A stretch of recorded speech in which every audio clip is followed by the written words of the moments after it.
Antes de começarmos, inscreva-se no canal, deixe seu like no vídeo e comente de onde você está nos assistindo. Meu nome é Angelina Matos Hernandes, mas todos aqui em Arandas, este pedaço esquecido por Deus e pelos homens no coração da Sierra Madre Ocidental, me chamam de Dona Nina, a bordadeira. Tenho 81 anos, com os dedos enrijecidos pelo reumatismo de tanto trabalhar com linhas que vendo na feira da vila, e minha memória é tão afiada quanto a faca de um camponês. Quem me vê hoje, sentada na cadeira de balanço, na varanda da minha casinha colorida, distribuindo doces para os netinhos das vizinhas, não imagina a longa trajetória de dor e resistência que carrego comigo há quase 70 anos. Nasci em 1944 numa casa feita de tábuas mal unidas no rancho El Mesquito. Um lugar tão isolado que quando chovia forte, ficávamos dias presos com o riacho transbordando e levando tudo que encontrava pela frente. Era uma casinha simples, com chão de terra batida, fogão a lenha sempre aceso e uma fonte de água límpida correndo atrás do terreno. Não tínhamos muito, mas meu pai Antônio sempre dizia: enquanto houver feijão na panela e um teto sobre a cabeça, somos ricos. Meu pai trabalhava cortando maguey. Saía antes do sol nascer, com o facão na cintura e chapéu de palha na cabeça, voltando só quando a noite caía, carregando nas costas os magueys que vendia ao intermediário. Era um trabalho duro e exigente, mas era o sustento da nossa família. Perigoso, enfrentando cobras, onças e vistorias, pois nem sempre tinha autorização para colher maguey na montanha, mas ele era honesto à sua maneira, sempre trazendo alimento para a mesa e jamais deixando faltar o essencial para mim e para meu irmão, Júlio, que era 7 anos mais velho que eu. Olha o que eu trouxe para você, Angelina. Às vezes chegava com uma fita colorida para meu cabelo ou um pedaço de doce envolto em papel de seda. Pequenas felicidades que faziam meus olhos brilharem naquela infância tão simples. Minha mãe Aparecida trabalhava como costureira. No começo, atendia apenas as vizinhas, fazendo um remendo aqui e ajustando uma roupa ali, mas ela foi ganhando reconhecimento pela dedicação e logo começou a receber encomendas até de pessoas da cidade. Foi então que surgiu a chance de trabalhar em uma oficina de costura na Moreno, uma vila vizinha que ficava a quase 2 dias de viagem por estradas de terra daquele tempo. Ela hesitou no início, não queria nos deixar sozinhos, porém o salário era 3 vezes maior do que ganhava fazendo costuras em casa. É só por um tempo, dizia para nós, enquanto arrumava seu pacote de roupas para a viagem.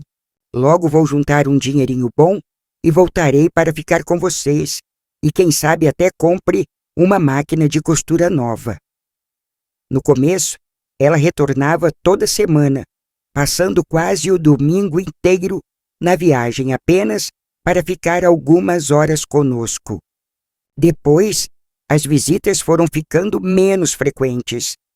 A cada 15 dias, ou às vezes uma vez por mês, a viagem era exaustiva e as estradas estavam em péssimo estado. Ao chegar na oficina, sempre surgia mais trabalho para realizar, mais dinheiro para ganhar. Com a ausência da minha mãe, a casa mudou completamente. Meu pai, que já era calado por natureza, tornou-se ainda mais reservado e melancólico. Meu irmão Júlio, que começou a mostrar sinais de rebeldia ao completar 15 anos, tornou-se insuportável. As discussões entre eles, antes raras, passaram a ser constantes. Preciso de dinheiro, pai, Júlio pedia quase todos os dias. Quero sair deste fim de mundo e ir para a cidade do México. Todo mundo está indo para a capital. Só nós ficamos apodrecendo neste buraco. Meu pai respondia sempre com firmeza. E o que você vai fazer lá, garoto? Passar fome? Tornar-se bandido? Aqui, pelo menos, você tem um teto e comida. Comida? Essa mistura aguada que comemos, feijão ralo e tortilhas todos os dias, e o teto que, quando chove, molha tudo dentro. Até quando vai aceitar viver nessa pobreza, velho? As palavras do meu irmão eram como punhais que feriam fundo o coração do meu pai. Eu via nos olhos dele a dor de não conseguir oferecer uma vida melhor aos filhos, a vergonha de ser chamado de fracassado pela própria família. Com meus 11 anos na época, não entendia bem toda a rebeldia de Júlio. Para mim, nossa vida era simples, mas não ruim. Naquela época, tínhamos uns aos outros e eu ainda conseguia frequentar a escolinha rural 3 vezes por semana quando não estava ajudando em casa. Se você chegou até aqui comigo, gostaria muito que deixasse um comentário dizendo de onde está assistindo. Isso aquece meu coração saber que pessoas de todo o México acompanham minha história depois de tanto tempo. E se puder deixar seu like, ajuda muito para que este canal alcance mais pessoas que talvez precisem ouvir que é possível superar até os piores pesadelos. As discussões foram ficando piores com o passar do tempo. Meu irmão Júlio começou a sair de casa e passar dias fora sem avisar. Sempre voltava cheirando a tequila, algumas vezes com dinheiro que não sabíamos de onde vinha. Apareciam roupas novas, relógios e até um rádio a pilha um dia. Nosso pai desconfiava, perguntava e aquilo só gerava mais brigas. De onde você conseguiu isso, Júlio? Está roubando? Não te importa nada, velho. Eu, pelo menos, me viro diferente de você, que aceita essa vida de pobreza. Certa vez, peguei meu irmão mexendo embaixo do colchão do nosso pai, onde ele guardava o dinheiro da venda do mangue. Quando ele me viu na porta, veio até mim com uma fúria que nunca tinha demonstrado antes, falando: se abrir essa boca, acabo contigo, entendeu? Nem pense em contar para o papai. Tive tanto medo que não falei nada. Dias depois, quando nosso pai foi pegar o dinheiro para comprar mantimentos na loja do senhor Joaquim, percebeu que metade, o que eu tinha guardado, havia simplesmente sumido. Foi a maior briga de todas. Foi você, não foi? Você que pegou o dinheiro, ladrão! Meu pai gritava, segurando Júlio pela camisa. Solta-me, velho, solta! Eu não peguei nada. Mentiroso, quem mais poderia ser? A Angelina é apenas uma criança e nós 3 moramos nesta casa. Era o dinheiro para comprar comida do mês, seu desgraçado. Pensei que eles iriam se matar ali mesmo. Meu pai, sempre tão calmo, parecia tomado por uma raiva que eu nunca tinha visto nele. Meu irmão, encurralado, negava tudo, mas seus olhos contavam outra verdade. Fiquei paralisada num canto da cozinha, sem saber o que fazer, até que meu pai finalmente soltou Júlio e saiu batendo essa porta, provavelmente para não fazer algo pior. Naquela noite, quando meu pai voltou, estava mais tranquilo. Sentou-se comigo na beira da cama, antes de eu dormir, como fazia quando eu era pequena, e disse algo que jamais vou esquecer. Angelina, minha filha, há pessoas que nascem com o coração bom e há pessoas que nascem com o coração cheio de escuridão. Não importa o que façamos, não se pode mudar o que já está dentro. Seu irmão tem essa escuridão desde pequeno. Eu já tentei de tudo, mas não consigo alcançá-lo.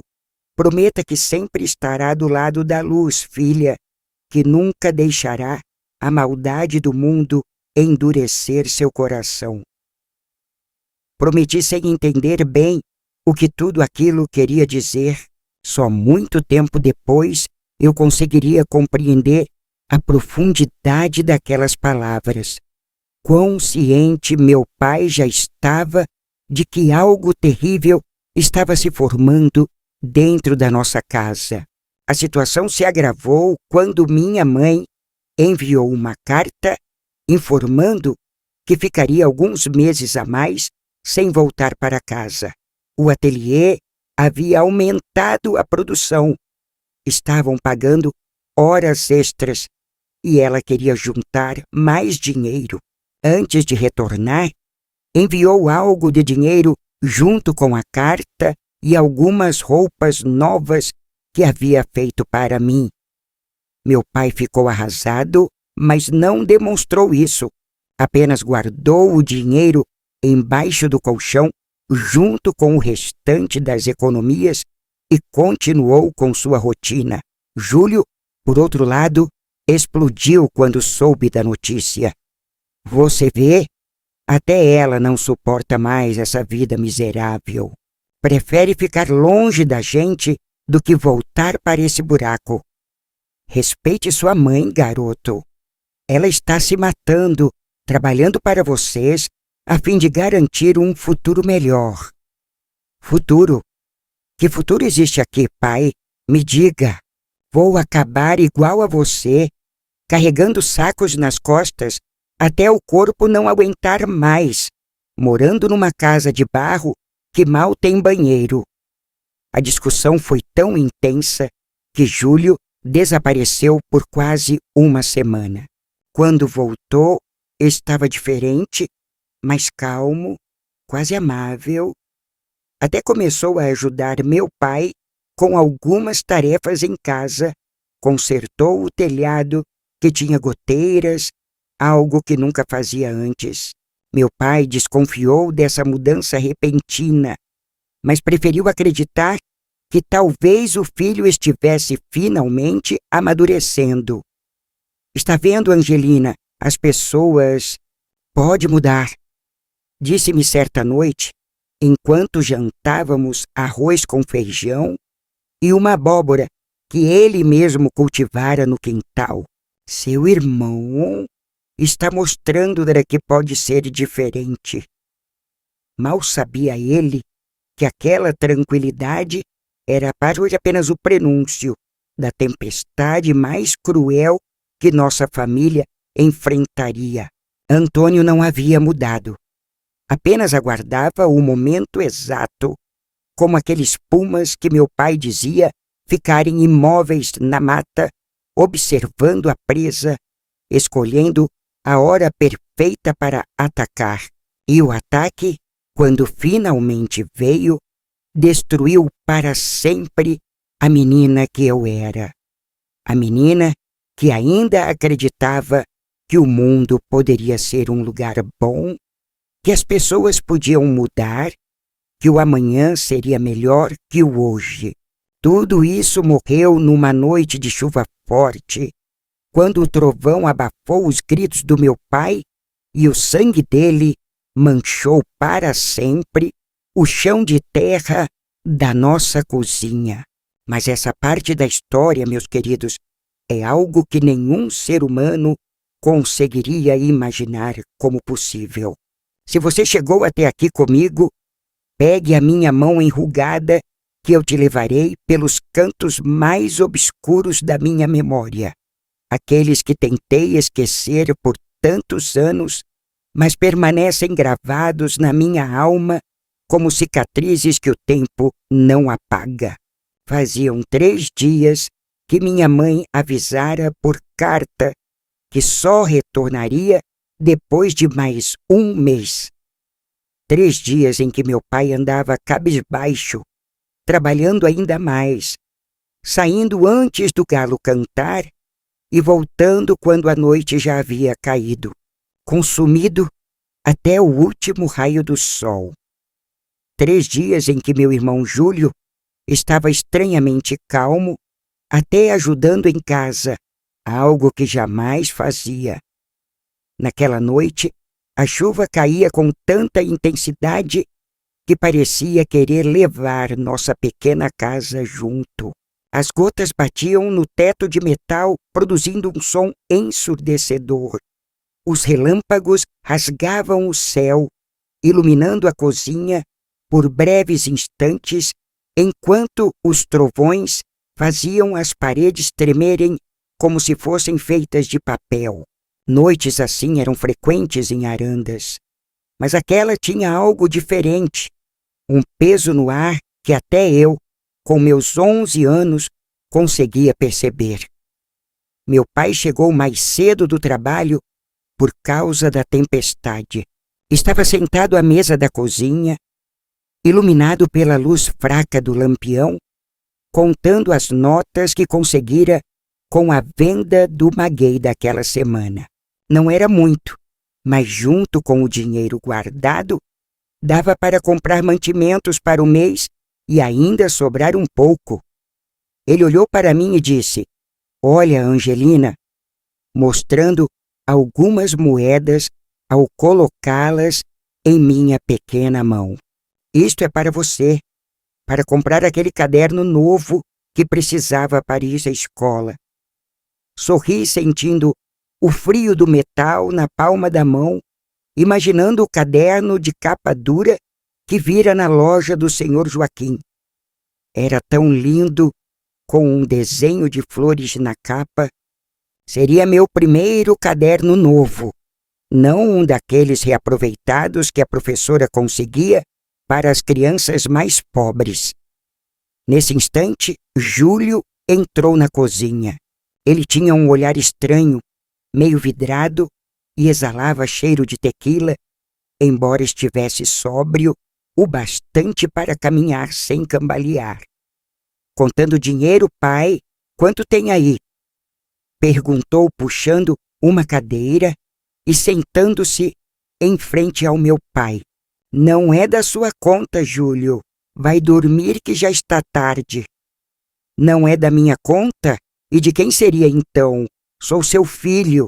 Tenho direito a saber." Meu pai respirou fundo, guardando as notas no bolso da camisa desgastada. "Tenho dinheiro suficiente para não passarmos fome neste mês e para comprar material escolar para sua irmã." Júlio deu uma risada seca, sem alegria. "Material escolar para quê? Para que ela termine igual a nós, presa neste fim de mundo." A única que se salvou foi a mãe, que teve coragem de partir. "Sua mãe não foi embora, rapaz. Está trabalhando, enviando dinheiro para nos ajudar. Isso é diferente."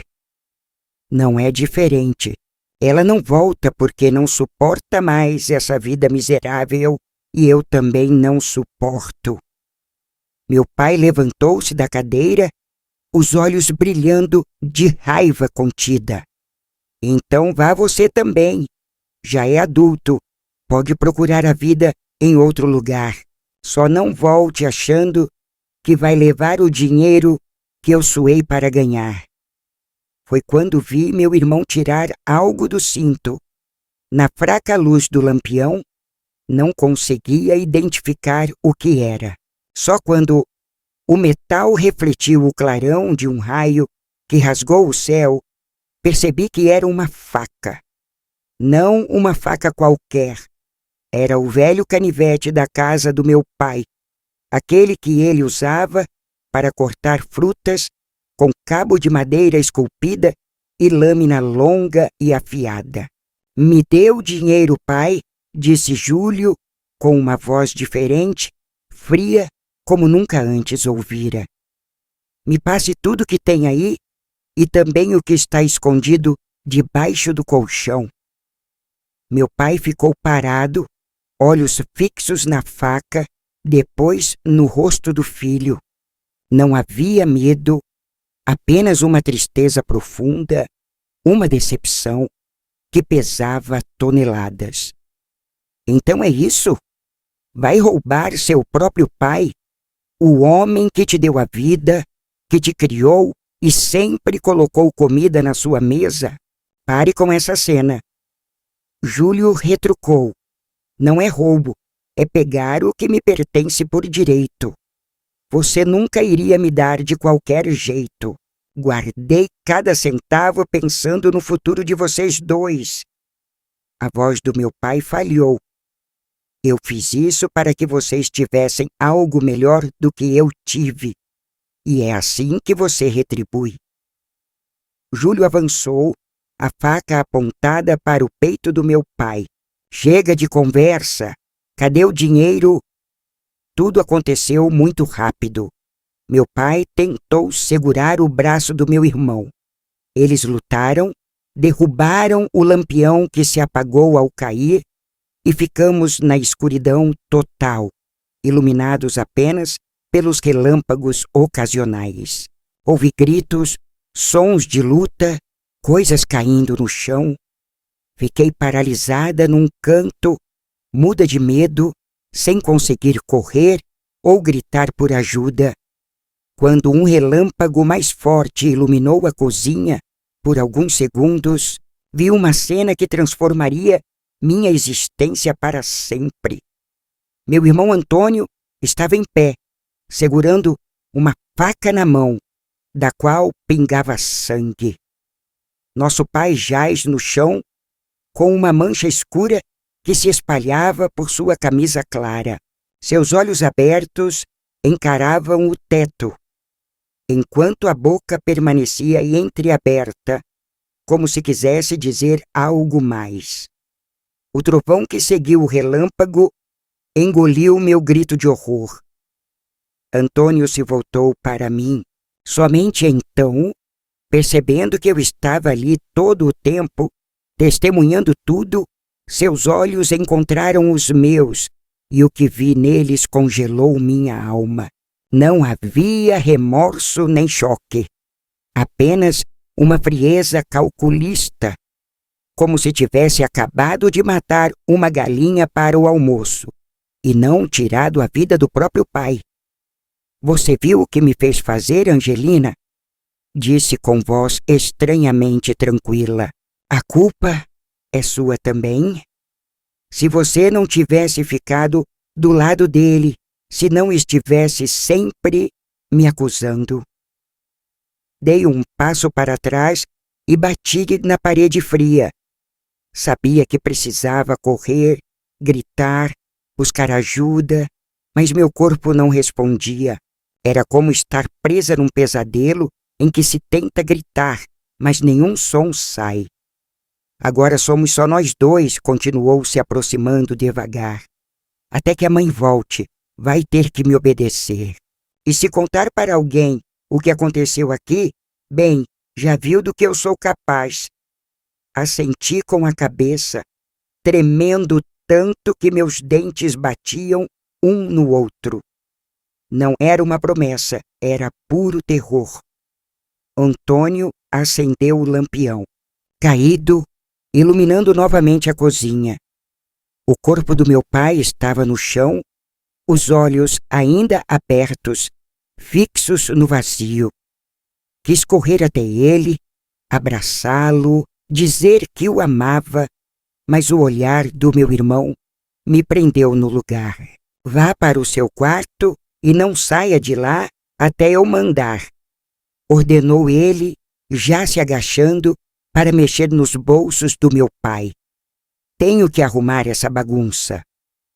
Corri para meu quartinho, um espaço isolado, apenas por uma cortina velha. Joguei-me no colchonete que servia de cama e escondi o rosto no travesseiro para sufocar o choro. Chorei até não ter mais lágrimas, até o corpo doer de tanto tremer, até o cansaço finalmente me levar a um sono inquieto e cheio de pesadelos. Quando acordei na manhã seguinte, por um segundo glorioso, esqueci tudo o que havia acontecido. Foi apenas um pesadelo, pensei, um sonho horrível. Mas então ouvi meu irmão se mexendo na cozinha e tudo voltou como uma onda gigante, me afogando. Levantei devagar e afastei a cortina. A cozinha estava limpa, sem qualquer sinal do horror da noite anterior. O chão havia sido esfregado, os móveis arrumados. Era como se nada houvesse acontecido ali, exceto que meu pai não estava em lugar algum. Bom dia, maninha, disse Júlio, com uma estranha normalidade. Ele estava sentado à mesa, contando dinheiro, o dinheiro do meu pai. Você dormiu bem? Não respondi. Meus olhos percorriam a cozinha à procura algum sinal do meu pai, alguma prova do que eu tinha visto. Se você está procurando pelo pai, não vai encontrá-lo. Ele falou, percebendo meu olhar. Enterrei ele lá, no fundo do quintal, embaixo daquele velho mesquite. Ninguém vai pensar em procurar ali. Senti meu estômago se revolver. Falava sobre a morte de nosso pai como se fosse a coisa mais natural do mundo, como se não tivesse acabado de matar quem nos deu a vida, que cuidou de nós, que trabalhou até as mãos sangrarem para nos dar o pouco que tínhamos. Por quê? Foi a única palavra que consegui dizer, minha voz tão fraca que mal pude ouvir. Porque estava no meu caminho, porque nunca me daria o que eu precisava, porque sempre preferiu você, a filha obediente, a queridinha do pai. Havia tanto ódio nessas palavras que recuei um passo. Como não tinha percebido antes o quanto meu irmão odiava não só nossa vida, mas também a mim e ao pai. E agora, o que vai acontecer? Perguntei, ainda incapaz de assimilar completamente a nova realidade em que me encontrava. Agora vamos viver do nosso jeito até a mãe voltar. Você vai continuar indo à escola como se nada tivesse acontecido. Se alguém perguntar pelo pai, diga que ele foi trabalhar longe na colheita de madeira em São João.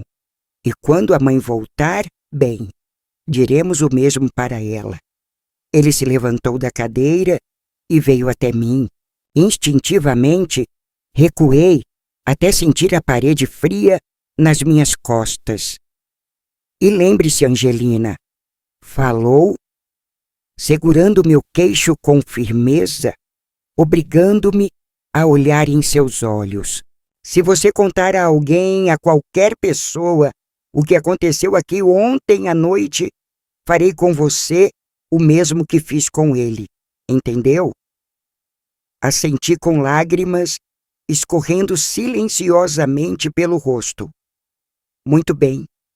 Agora limpe essa expressão e vá buscar água na fonte. A vida continua. A vida seguia sim, mas já não era vida, era sobrevivência no sentido mais severo. Cada minuto naquela casa se transformou em uma tortura. Cada canto guardava memórias do meu pai. Cada objeto me fazia lembrar dele, e cada olhar do meu irmão me lembrava que estava só com um assassino. Se você está me acompanhando até aqui nesta dolorosa jornada pelo meu passado, quero agradecer de coração. Compartilhar essa história depois de tantos anos ainda machuca, mas também tira um enorme peso das minhas costas. Cada comentário de vocês me fortalece para seguir em frente.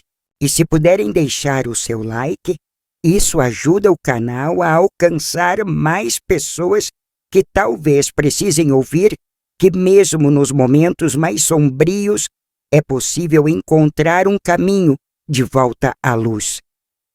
Nos dias que se seguiram, tentei aparentar normalidade. Ia à escola, voltava para casa, fazia as tarefas domésticas. Quando as vizinhas perguntavam pelo meu pai, repetia a mentira que Júlio tinha inventado. Ele foi trabalhar em um corte de madeira em São João. Ficará fora por alguns meses. Por dentro, eu estava me morrendo aos poucos. À noite, deitada no meu tapete, chorava em silêncio, agarrada à camisa velha do meu pai que eu havia escondido bem debaixo do travesseiro. Durante o dia, tentava evitar ao máximo a companhia do meu irmão, mas numa casa pequena como a nossa, isso quase não era possível. Júlio começava a beber mais e ficava mais tempo em casa. Ele usava o dinheiro do meu pai para comprar tequila e apostar nas rinhas de galos da vila. Às vezes, ele voltava com presentes estranhos para mim, uma fita para o cabelo, um espelhinho pequeno, coisas que eu nem queria tocar, sabendo de onde vinha o dinheiro para comprá-las. Com o decorrer dos dias, percebi que o olhar dele para mim mudava. Já não era só o olhar ameaçador, de controle, havia algo diferente, algo que me fazia sentir suja por estar no mesmo quarto que ele, algo que provocava um nó no meu estômago e acelerava meu coração de medo.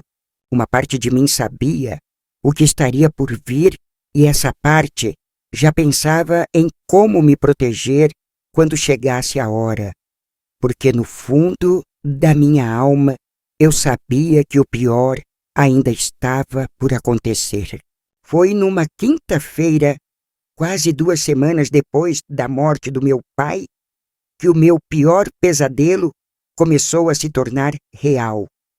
Voltei da escola mais cedo porque a professora precisou ir à vila resolver alguns problemas. O dia estava quente e abafado, anunciando uma tempestade para mais tarde. Quando cheguei em casa, encontrei Júlio sentado à mesa da cozinha, 3 garrafas vazias de tequila ao seu lado, os olhos vermelhos e um sorriso que congelou minha alma. Chegaste cedo hoje, maninha, falou com a voz embargada pelo álcool. Vem cá, senta perto do teu irmão. Respondi tentando fugir. Tenho que lavar roupa na fonte. Está acumulando. A roupa pode esperar. Vem cá. Havia algo no tom que não permitia discussão. Aproximei-me devagar, mantendo uma distância segura, segurando firme a alça da minha bolsa de tecido, onde carregava meus cadernos. Sabe, Angelina?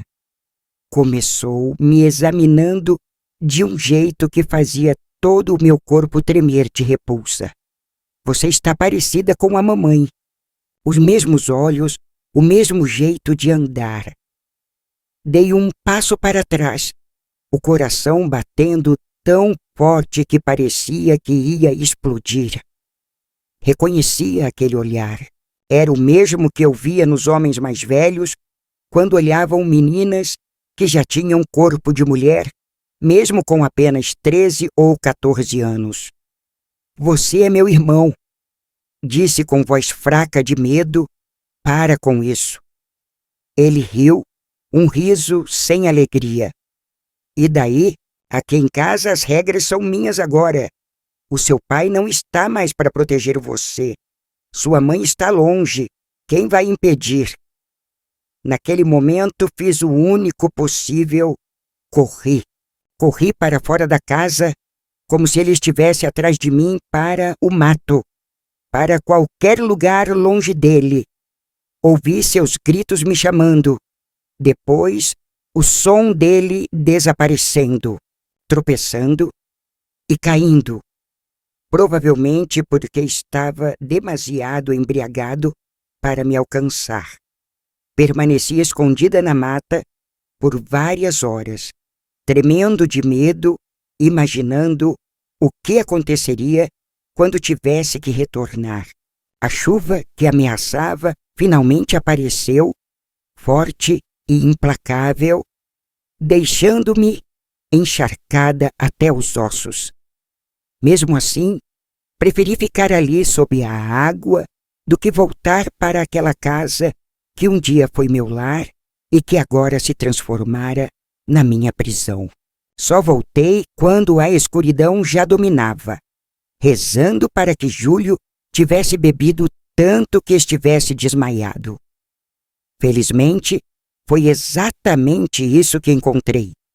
Ele estava jogado na cama, roncando alto, exalando o cheiro de tequila e suor azedo. Fechei-me no meu quartinho, empurrando um baú pesado contra a cortina que nos separava, sabendo que aquilo não me protegeria realmente, mas me dava uma falsa sensação de segurança. Naquela noite, não consegui pregar os olhos. Fiquei olhando para o teto de palha, pensando em como fugir, como sobreviver.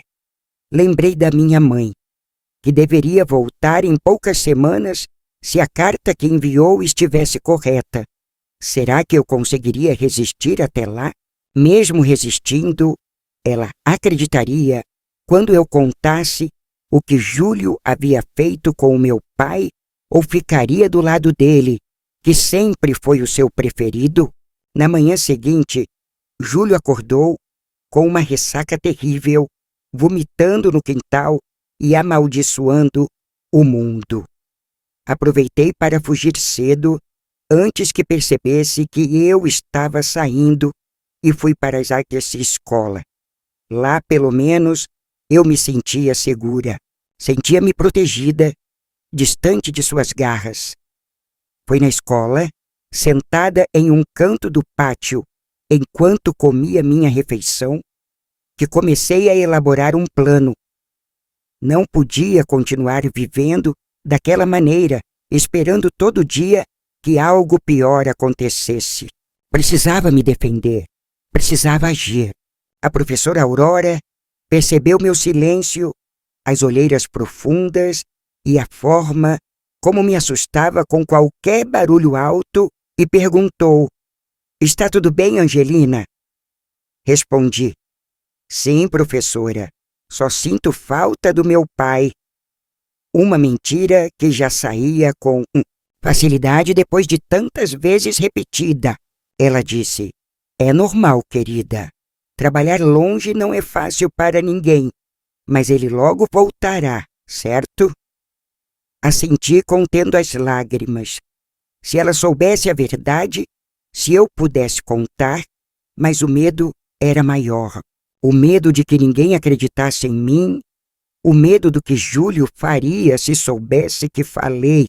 Voltei para casa o mais tarde possível, pegando um caminho mais longo e parando para colher frutas silvestres, procurando qualquer desculpa para adiar a chegada.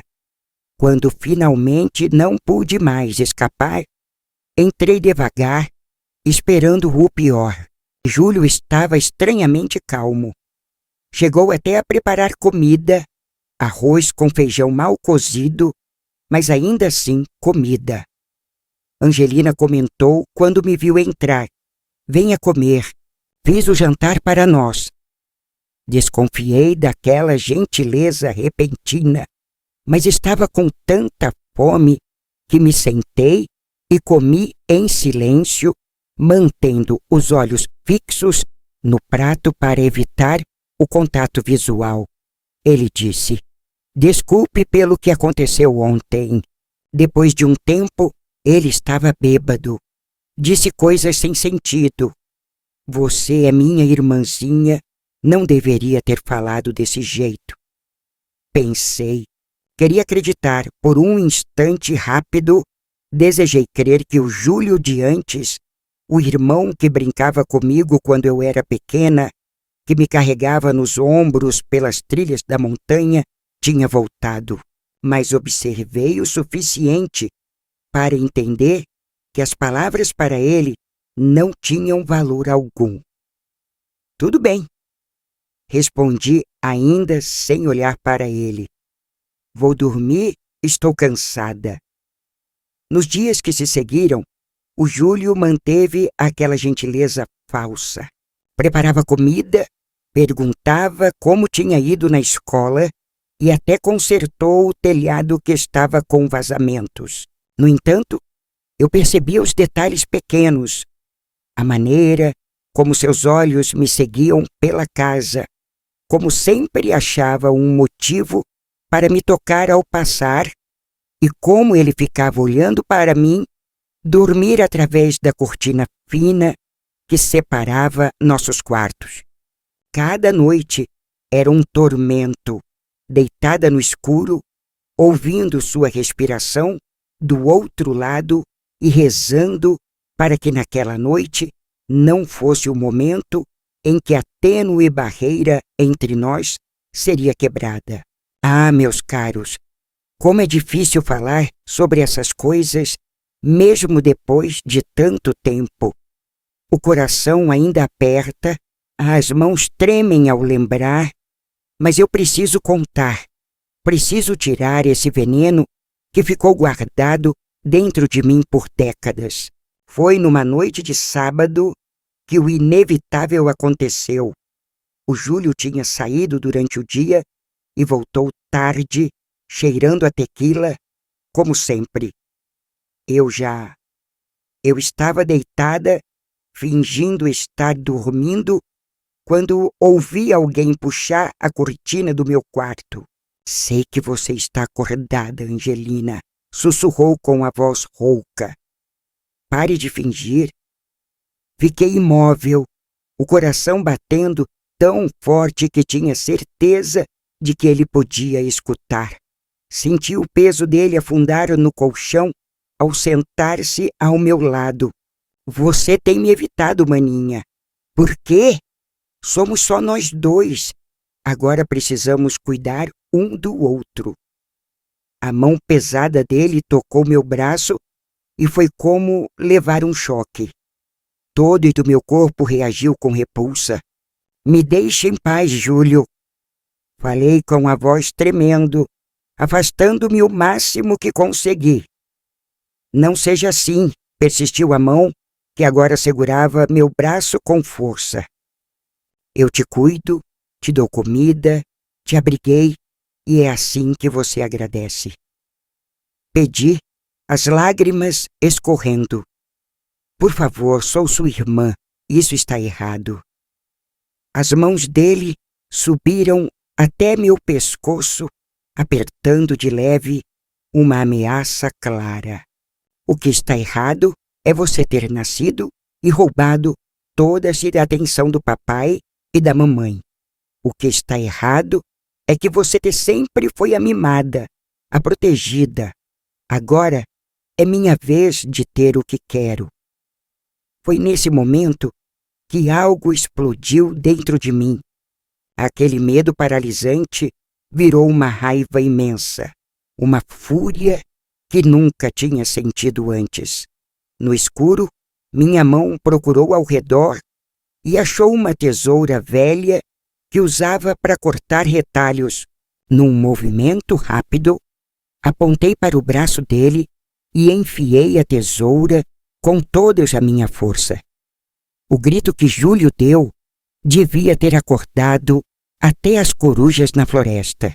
Ele saltou para trás, segurando o braço que sangrava. Desgraçada, vou te matar por isso. Aproveitei esse instante e saí correndo. Corri para fora da casa, em direção à escuridão da noite, rumo à mata, sem me importar com os espinhos que feriam meus pés descalços ou com os galhos que batiam no meu rosto. Corri até ficar sem fôlego, até as pernas fraquejarem e eu cair de joelhos na terra úmida.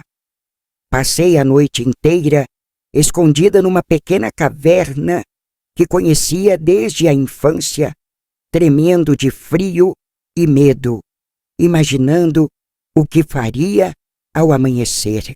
Não havia chance de voltar para casa. Sabia que Júlio me mataria depois do que fiz.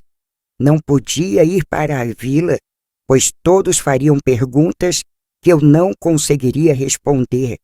Também não poderia buscar ajuda na polícia. Na minha mente infantil, acreditava ser responsável pela morte do meu pai. Afinal, não fiz nada para evitá-la. Foi naquele esconderijo escuro, com fome e frio, que tomei a decisão mais difícil da minha vida. Decidi fugir, deixar tudo para trás e tentar alcançar minha mãe em Moreno. Eu não tinha a menor ideia de como faria isso, mas qualquer alternativa seria melhor do que retornar para aquela casa. Quando o sol surgiu, deixei meu refúgio e fui até a estrada principal, determinada a seguir na direção que imaginava ser para Lagos de Moreno. Caminhei o dia inteiro, com os pés sangrando e o estômago roncando de fome, parando somente para beber água nos riachos e comer algumas frutas pelo caminho. Reconhecia aquelas trilhas como seguras. Ao final do dia, exausta, busquei abrigo numa cabana abandonada no meio da mata. Estava tão cansada que adormeci imediatamente, estirada no chão duro, usando o braço como travesseiro. Acordei ao som de passos. Meu coração quase parou ao ver uma silhueta na porta. Era um homem. Por um instante aterrador, pensei que Júlio tivesse me encontrado. Mas quando ele falou, percebi que a voz era diferente. Garotinha, o que você está fazendo aqui sozinha? Era Senhor Tibúrcio, um velho capeleiro que às vezes passava em nossa casa para vender cabras ao meu pai. Ele me reconheceu imediatamente. Angelina, filha de Antônio, o que aconteceu com você, menina? Está toda machucada. Quis contar tudo sobre meu pai, meu irmão, sobre o terror vivido nas últimas semanas, mas as palavras não saíam. O medo ainda dominava meu ser. Me perdi. Foi tudo que consegui dizer.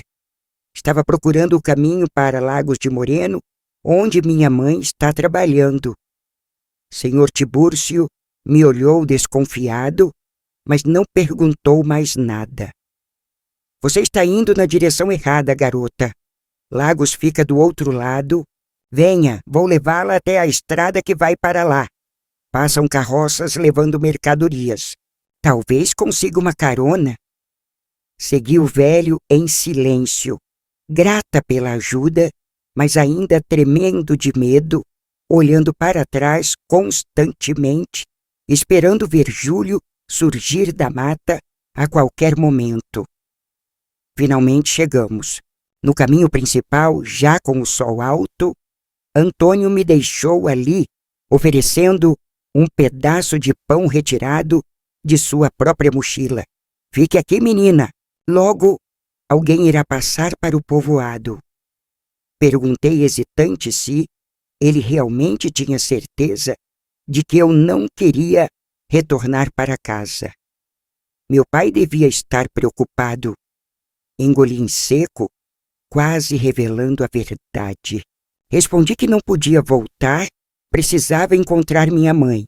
Antônio, desconfiado, assente e seguiu seu rumo. Sentei-me à beira da estrada por horas, observando a pouca movimentação e juntando coragem para pedir carona para o primeiro veículo que aparecesse. Foi então que ouvi o som de cascos se aproximando. Levantei-me esperançosa, pensando que fosse alguém conhecido para me ajudar. Contudo, ao se aproximar, meu sangue gelou.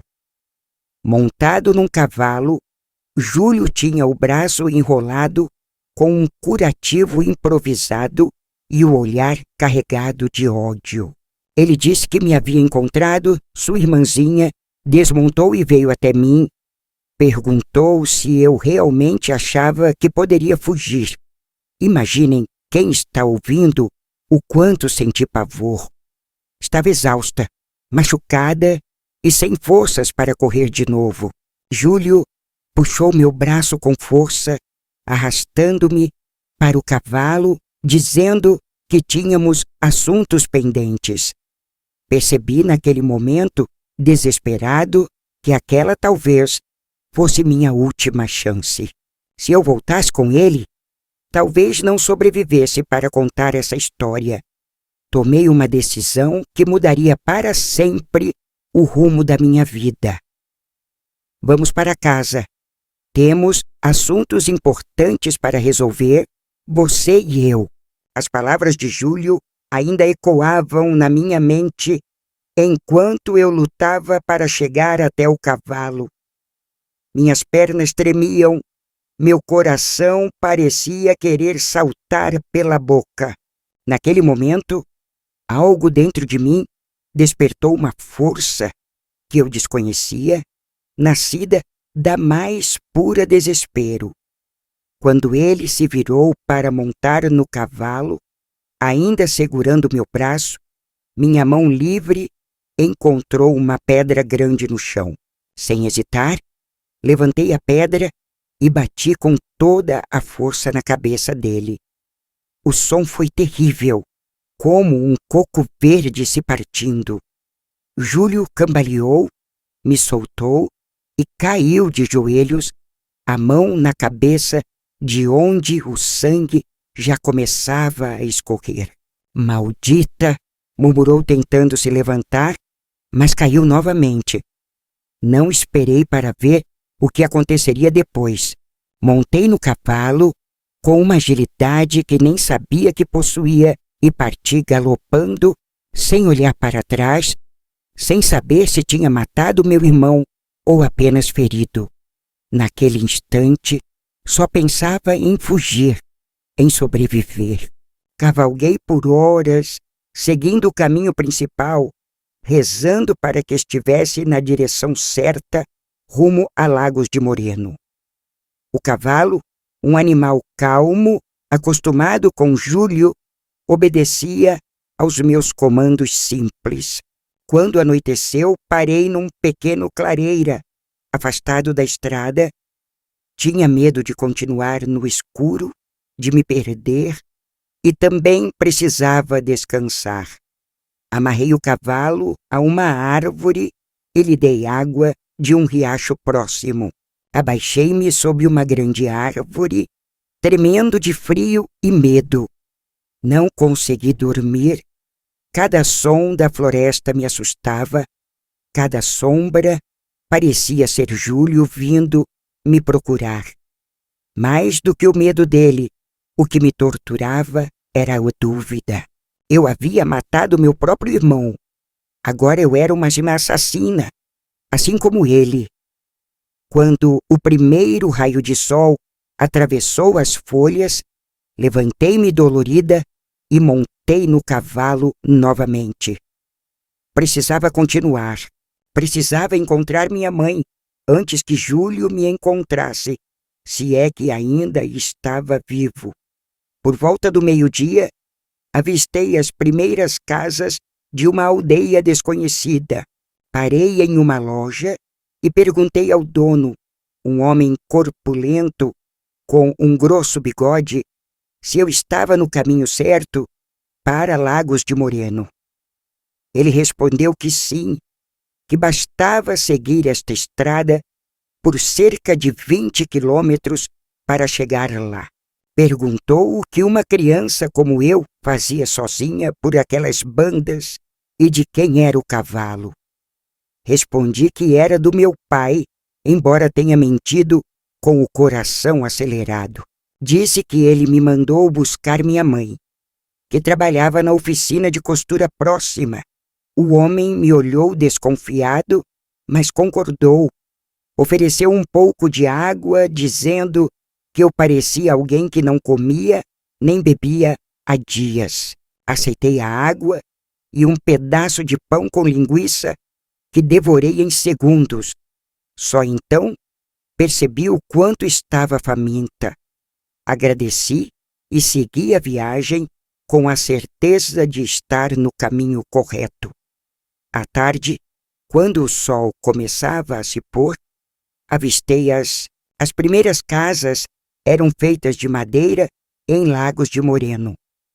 Era uma vila pequena, mas para mim, acostumada com arandas, parecia imensa. Ruas com pedras, algumas lojas e uma igreja enorme na praça central chamavam a atenção. Fiquei encantada e, ao mesmo tempo, aterrorizada. Como encontraria minha mãe naquele lugar? Parei novamente em uma loja e perguntei onde ficava a oficina de costura. O dono, um senhor de cabelos brancos, apontou o caminho. No final da rua principal havia um galpão grande com uma placa azul: "Não tem como errar". Segui as indicações com o coração acelerado. Quando finalmente avistei o galpão, com a placa Confecções Santa Rita, desci do cavalo e amarrei-o em um poste próximo.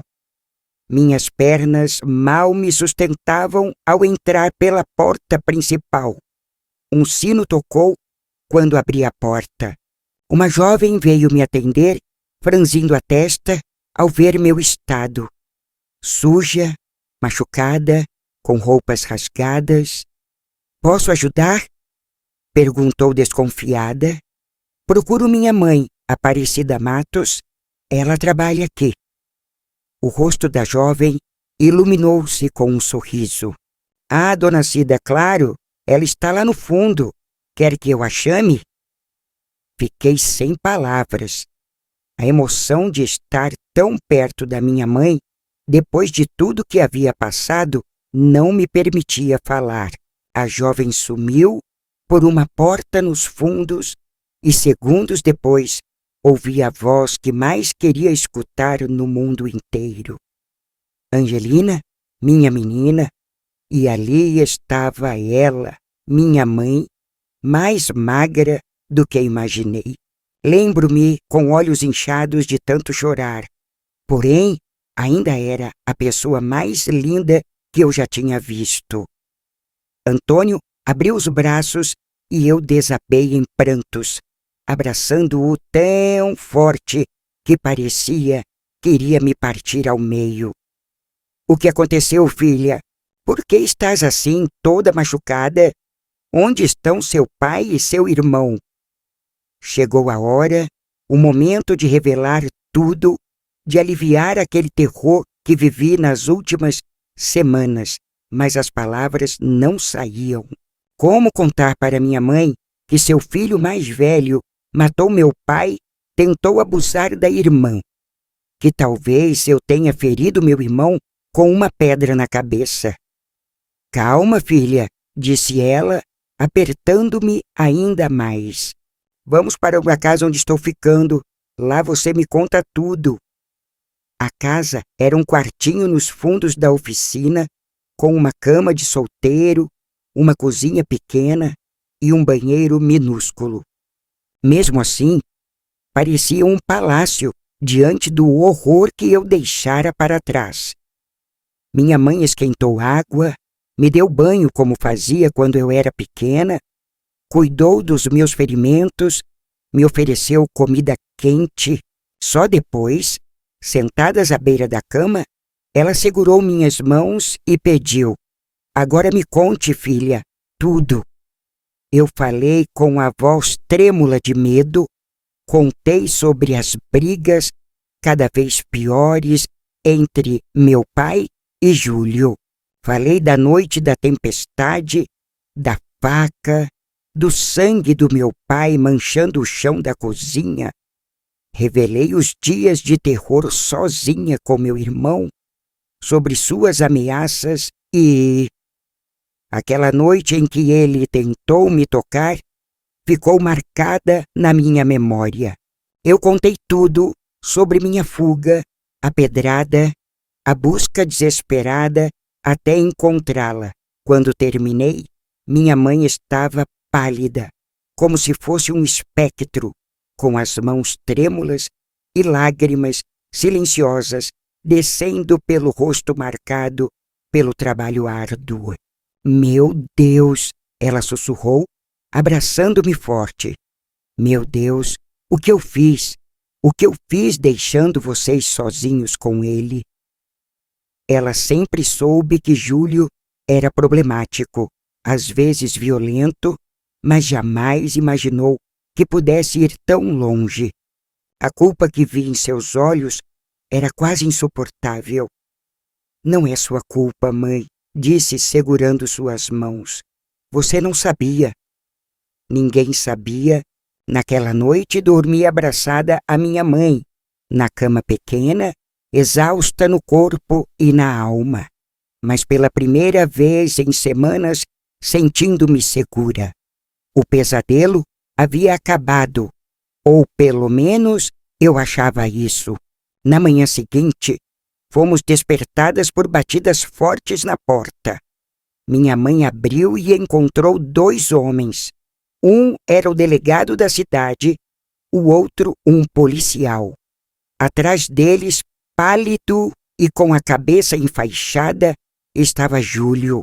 Dona Aparecida, disse o delegado tirando seu chapéu, seu filho fez uma denúncia grave. Ele diz que sua filha roubou o cavalo dele e tentou matá-lo com uma pedrada. Meu mundo desabou outra vez. Júlio me havia encontrado. E pior, havia chegado antes de mim, preparando sua versão da história. O delegado, minha mãe, falou com uma firmeza que eu não imaginava que tivesse. Minha filha chegou aqui ontem e me contou tudo. Ele contou uma história completamente diferente. Disse que o irmão matou o pai dela, meu esposo, e depois tentou abusar dela. O comissário olhou para mim com o olhar do Júlio, expressando desconfiança. São acusações muito graves, Cocoro Senhora. Tem provas? Eu respondi que tinha o depoimento da minha filha. E se ele fosse até nossa casa em Arandas, encontraria o corpo do meu esposo enterrado sob o mesquite no fundo do quintal. O rosto do Júlio se contorceu de ódio. Está mentindo. Essa peste está inventando histórias. Eu jamais faria algo assim. O comissário ergueu a mão, pedindo silêncio. Vamos todos para a delegacia. Isso precisa ser investigado direito. As horas que se seguiram foram as mais longas da minha vida.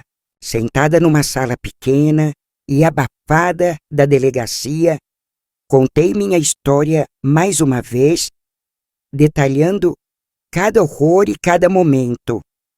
O comissário escutava atentamente, anotando tudo com o rosto sereno. Vou enviar homens até Arandas, disse ele quando terminei.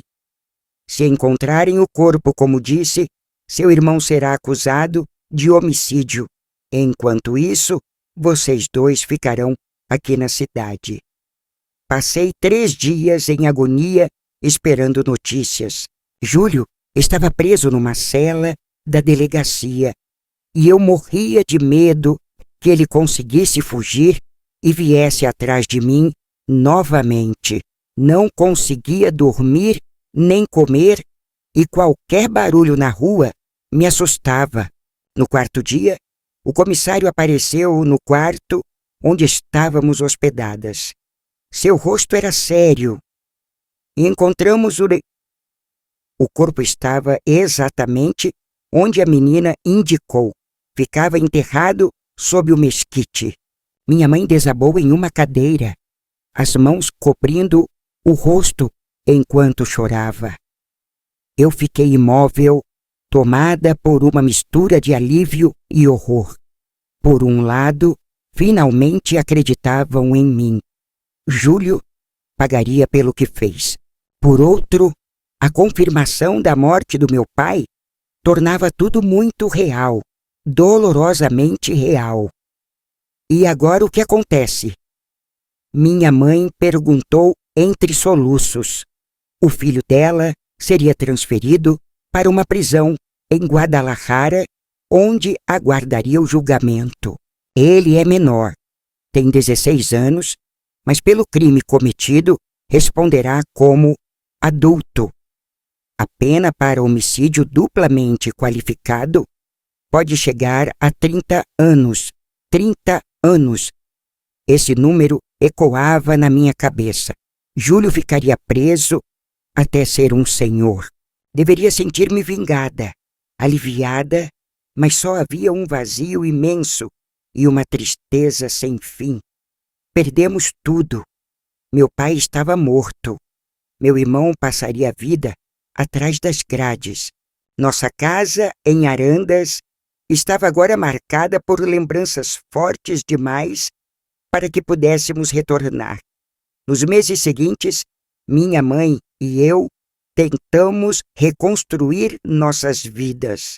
Ela continuou trabalhando na oficina e eu comecei a ajudar, aprendendo a costurar. Dormíamos juntas no quartinho nos fundos, economizando cada centavo para um dia alugar uma casinha só para nós.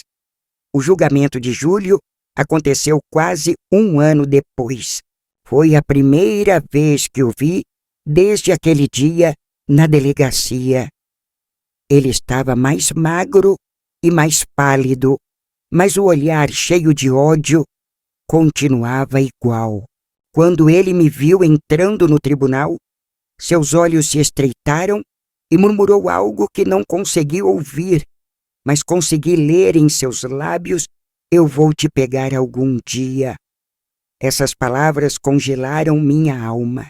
Mesmo com ele algemado, cercado por policiais, mesmo sabendo que seria condenado, o medo que senti foi quase paralisante.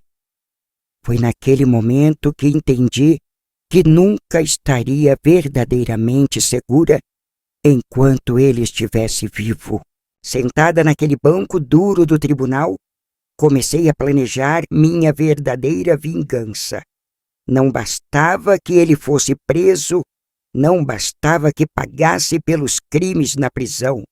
Eu queria que ele sofresse como me fez sofrer. Queria que sentisse o mesmo medo, a mesma impotência, a mesma angústia. Na noite seguinte ao julgamento, quando Júlio foi condenado a 25 anos de prisão, voltei para nosso quartinho e comecei a elaborar meu plano.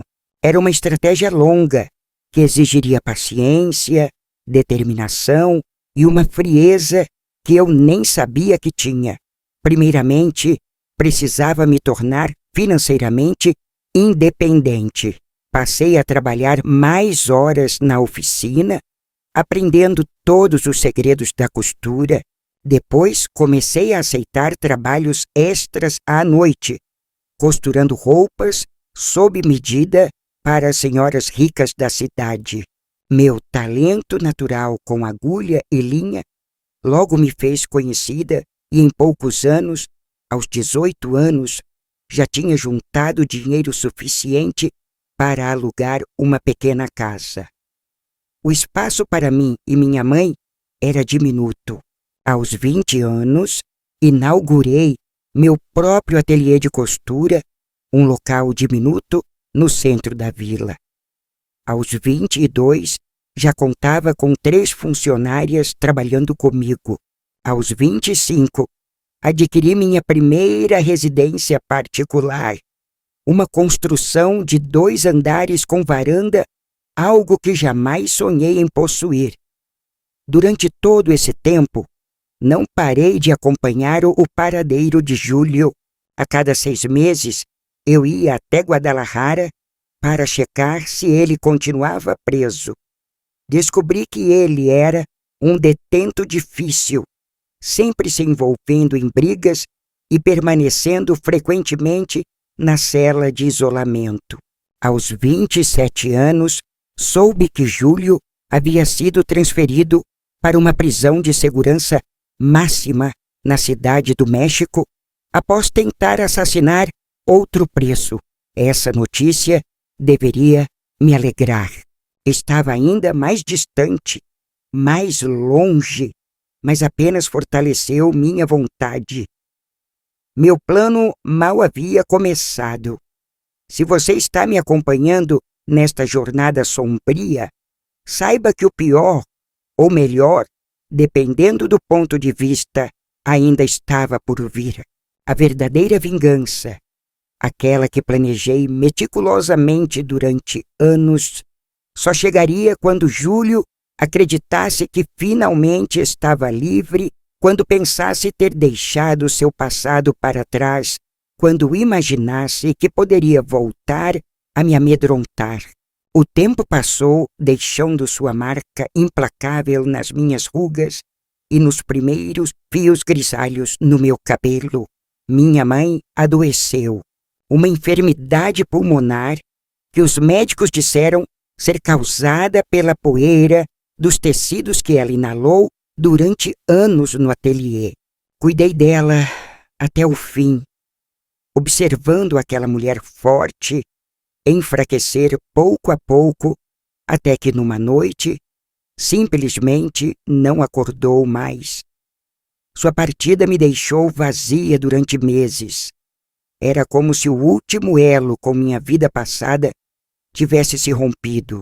Só restavam Júlio e meu plano de vingança, que havia se tornado o motivo da minha existência. Quando completei 35 anos, recebi a notícia que temia e, ao mesmo tempo, aguardava com uma ansiedade doentia. Júlio conquistara a liberdade condicional por bom comportamento após cumprir pouco mais de 20 anos de sua sentença. Meu coração disparou ao ler a carta oficial. Depois de tantos anos, ele estaria livre.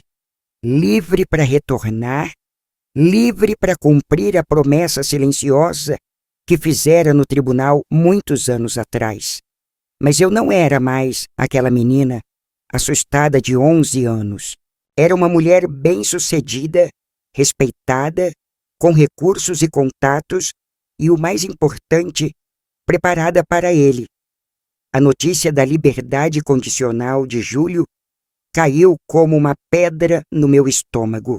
20 anos se passaram desde aquela noite terrível, mas o medo que senti ao ler a carta era tão real quanto o dia em que fugi pela primeira vez. Só que agora tudo era diferente. Eu era diferente. Lagos de Moreno se transformara no meu lar. De costureira simples, tornei-me proprietária do maior ateliê de costura da cidade. O ateliê Angelina tinha uma casa charmosa na rua principal, o que mostrava meu esforço e sucesso conquistados com um trabalho árduo. Agora eu estava pronta para enfrentar o que viesse, pois aquela história ainda não tinha terminado. Respeito da comunidade e algo que Júlio jamais imaginaria: influência. Os anos de trabalho árduo me trouxeram não apenas dinheiro, mas também laços com pessoas poderosas da região, como o prefeito, o delegado, juízes. Todos me conheciam e me tinham em alta consideração. Durante 2 décadas, além de expandir meu negócio, cultivei essas amizades de forma estratégica. Sempre soube que um dia Júlio poderia sair da prisão e queria estar pronta. cada jantar que organizava para as autoridades, cada contribuição que fazia para ir à campanha do prefeito, cada vestido de festa que costurava sem cobrar para a esposa do delegado, tudo fazia parte do meu plano. A carta informava que Júlio seria libertado na semana seguinte, numa quarta-feira. Também detalhava que, como condição da liberdade condicional, ele teria que se apresentar regularmente a um oficial da justiça e não poderia deixar o estado de Jalisco.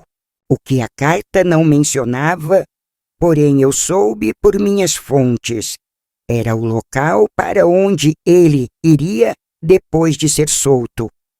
Obtenho essa informação através do filho do antigo delegado de Lagos, que atualmente trabalha até no sistema penitenciário estadual. Segundo ele, Júlio indicou como endereço de liberdade condicional uma pensão simples nos arredores de Guadalajara. Pelo visto, havia criado alguns contatos durante os anos de prisão, pessoas que prometeram ajudá-lo ao sair. Imaginei diferentes cenários.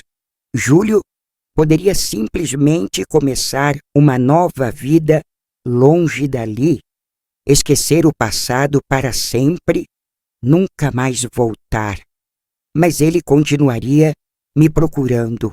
Entretanto, eu conhecia bem meu irmão.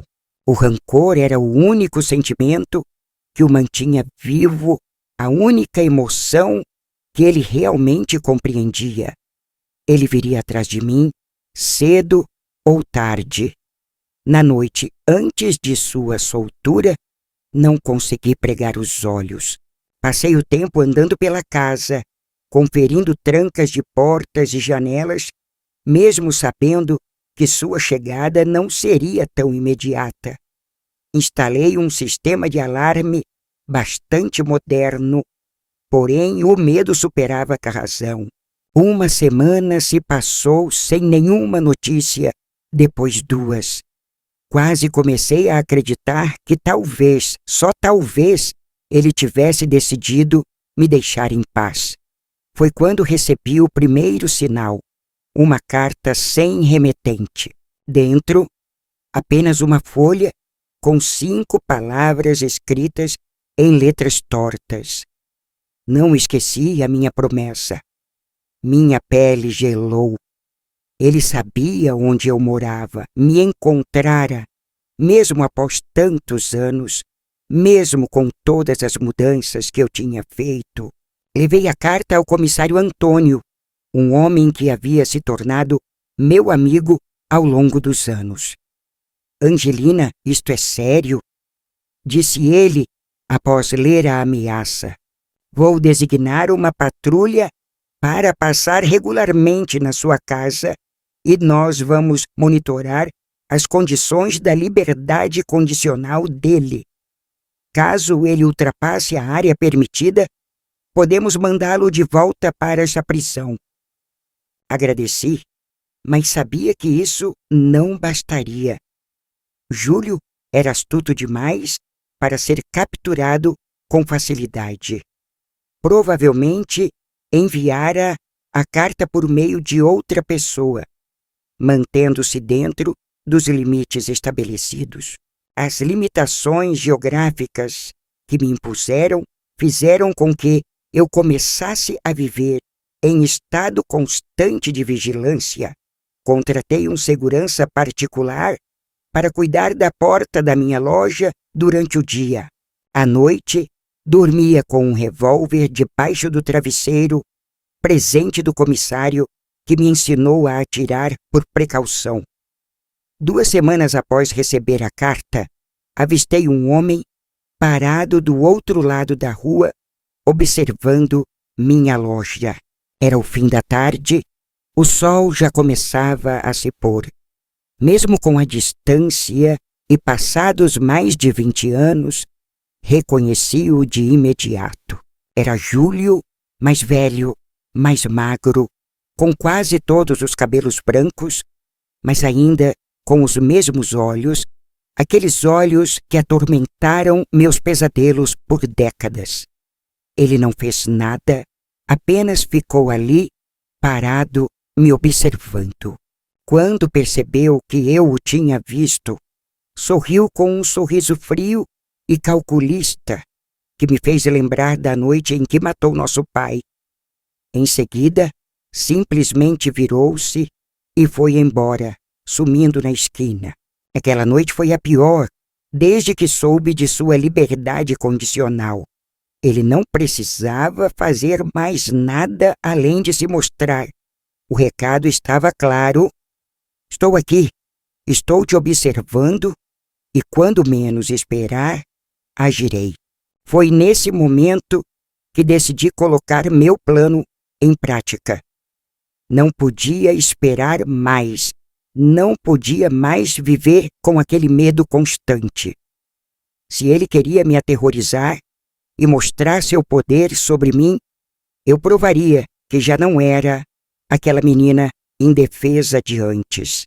Utilizando meus contatos, descobri o local onde ele estava hospedado. Era uma pensão barata nas proximidades, nos arredores da vila, não em Guadalajara, como eu havia informado às autoridades. Ele já estava infringindo sua liberdade condicional apenas por estar ali, mas eu não queria simplesmente denunciá-lo e enviá-lo de volta à prisão. Desejava algo a mais, queria que ele sentisse na pele o mesmo pavor que me consumiu durante todos aqueles anos. Minha retaliação começou de maneira discreta. Primeiro, consegui que o Antônio fosse expulso da pensão. Após uma conversa com o proprietário, lembrando-o do histórico criminal do novo hóspede, fiz uma menção casual sobre as inspeções sanitárias que a prefeitura conduz em estabelecimentos desse tipo. No dia seguinte, Júlio se encontrava na rua, carregando suas poucas coisas em uma mochila velha.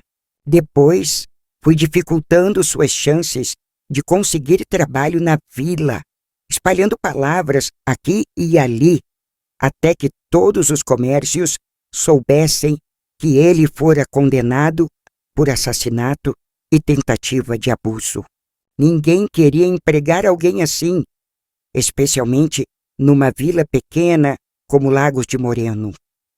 Desabrigado e desempregado, Júlio começou a perder as esperanças. Eu o observava à distância, vendo seu estado piorar, dormindo em bancos da praça, pedindo comida na porta das pequenas comidas. Parecia justo ele me tirara tudo. Agora eu estava destruindo, mas isso não bastava. Queria que ele soubesse que eu era o responsável por tudo. Desejava contemplar o medo em seus olhos quando percebesse que as posições haviam se invertido, que agora eu detinha o controle. Numa noite, quando o vi dormindo em um banco da praça central, aproximei-me. 20 anos mais velho, bem vestido, o cabelo arrumado, já não parecia aquele garoto assustado. Mesmo assim, reconheceu-me imediatamente ao abrir os olhos. Irmãzinha, disse com voz rouca, finalmente você veio me visitar. Vim ver o que sobrou de você, respondi mantendo uma distância segura. Gostou da minha nova vida? Riu com uma risada seca, sem graça. É temporária? Logo encontrarei um jeito de me estabelecer. E então, o que vai fazer? Vai tentar me assustar novamente?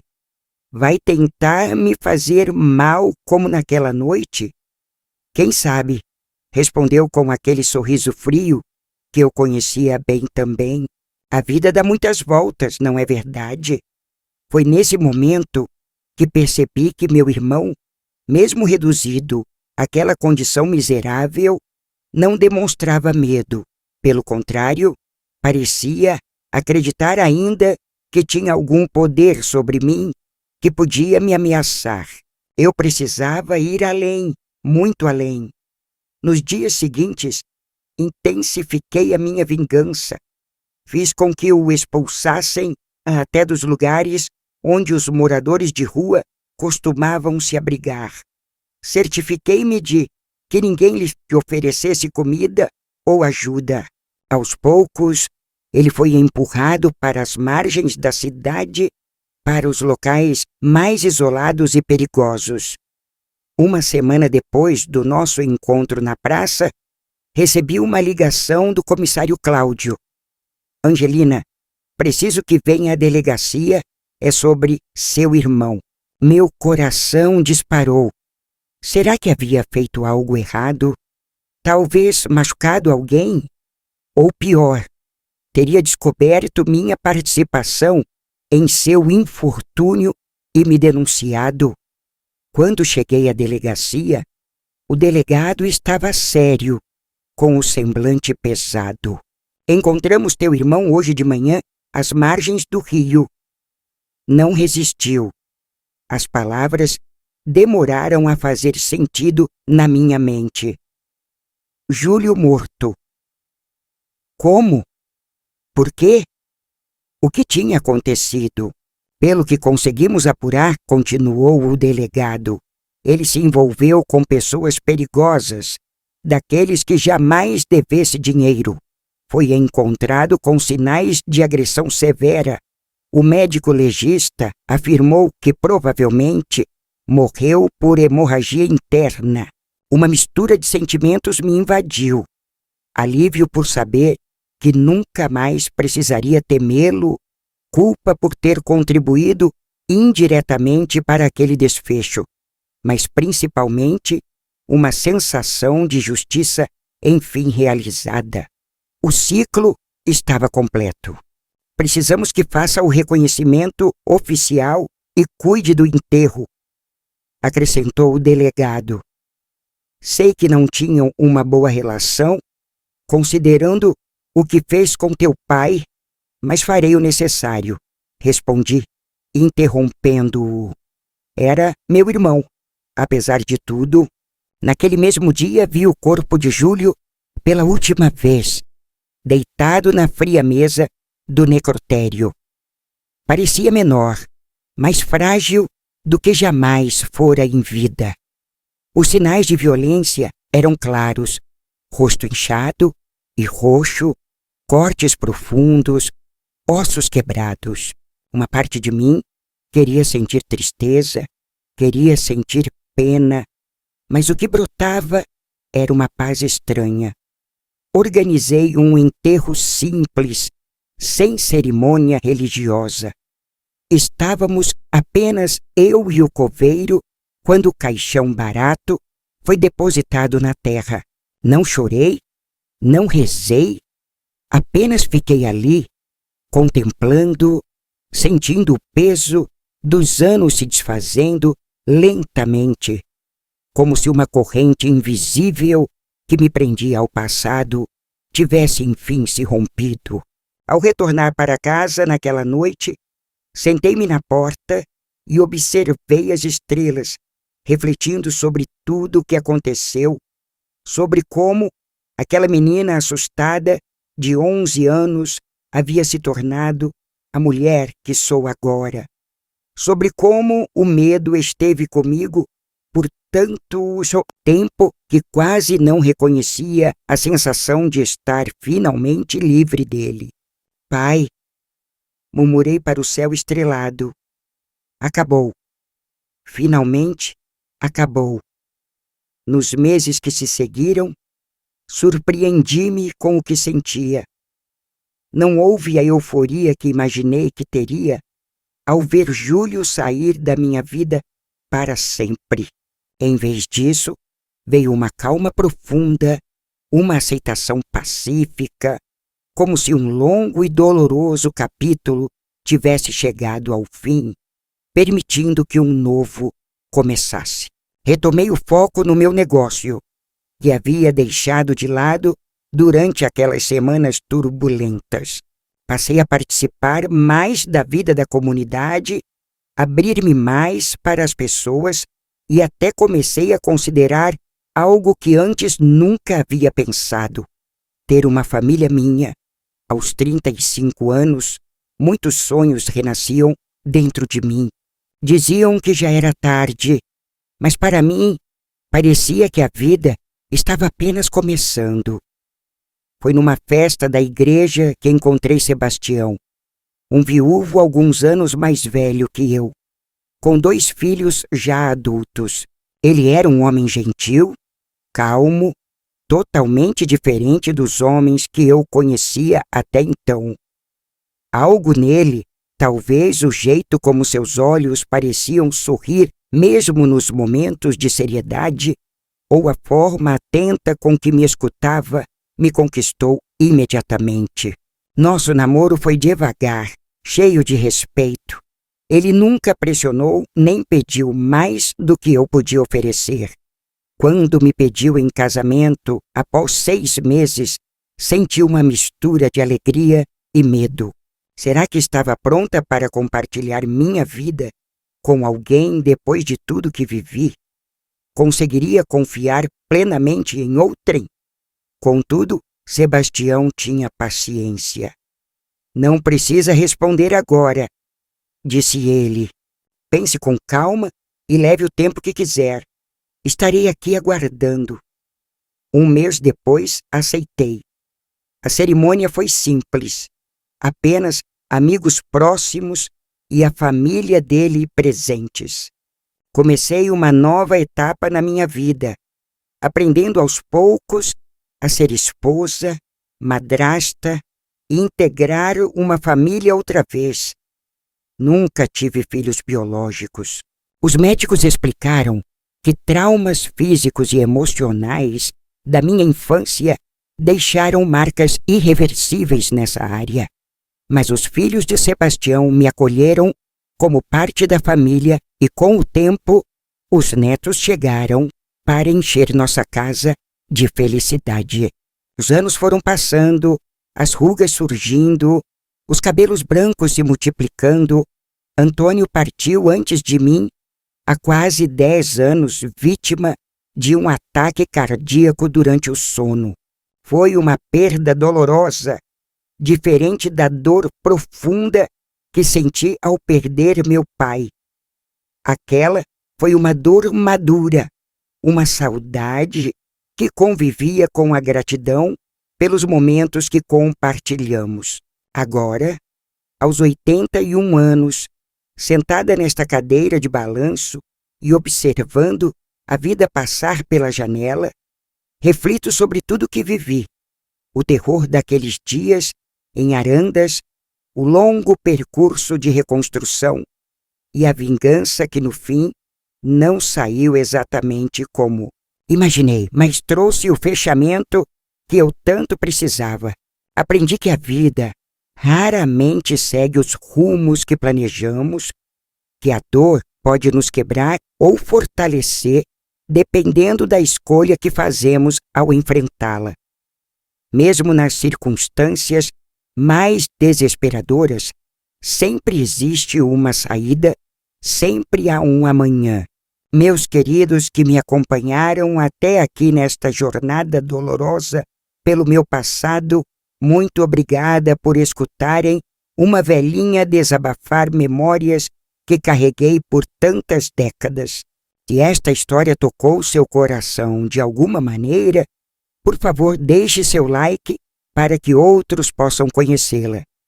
Se puderem, inscrevam-se no canal para acompanhar outras narrativas de mulheres que encontraram força onde parecia não existir nenhuma. A vida nem sempre é justa, meus queridos, mas sempre, sempre oferece uma chance para que sigamos em frente. Refazer a nossa própria história é descobrir a beleza, mesmo após a escuridão mais profunda. Com amor, essa senhora aprendeu que a verdadeira vingança não consiste em ferir aqueles que nos machucaram, mas sim em reconstruir uma vida tão maravilhosa e plena que o passado deixa de ter controle sobre nós. Sou Dona Nina, a bordadeira. Agradeço por me escutarem. Que Deus abençoe cada um de vocês e que nunca falte amor e proteção para nossas crianças, pois elas são o maior futuro do mundo.